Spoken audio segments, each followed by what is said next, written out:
stories. Nobody could tell a story like Jesus could tell a story. And whenever he told a story, there'd be so many different parts of it that you just have to just think about it and analyze it, really, to get everything out of it that he's teaching us. For instance, he told the story about 10 men who were lepers. Now, you can make a lot of application here. You can think, well, here are men who are outside of society, men who were afflicted, men who were outside of the realms of faith because they were still in their condition. There's so many aspects of it. But nevertheless, here were 10 men, and they were all considered to be unclean because of their condition. And because of their condition, they had kind of formed a little group because they were the only ones that they were allowed to even associate with. Because if they were walking down the street and somebody approached them that was not a leper, they'd have to cry out, "Unclean, unclean, unclean, don't come near me, I have leprosy." Well, you wonder, would these men have associated with one another outside of the condition that they were in? And were they men who had settled themselves to the point to where they'd say, well, this is my life story.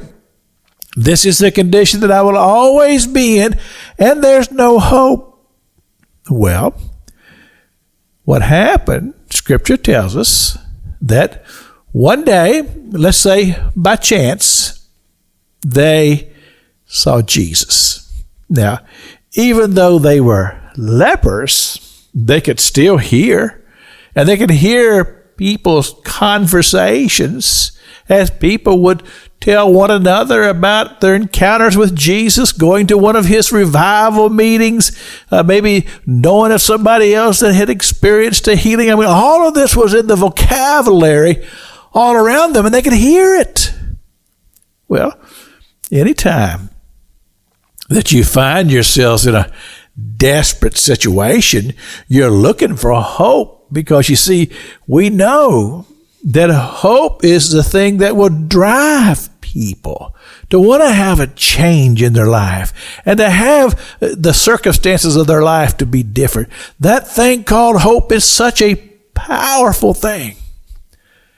As long as a person has hope, they'll keep striving and they'll keep working toward a possible resolution for a change. And here it was. Jesus was there. And they cried out to him, "Jesus, oh, good Master, Son of God." I mean, they cried out to him. And Jesus said, "What do you need?" And they said, "We want to be healed."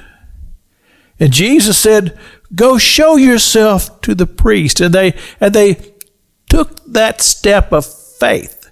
And that step of faith itself brought forth the miracle. They looked, they saw that the leprosy was gone. One of them turned back and praised Jesus for what had been done. But Jesus said those immortal words. Where are the 9? This is Pastor Jack King with the gospel on the radio broadcast.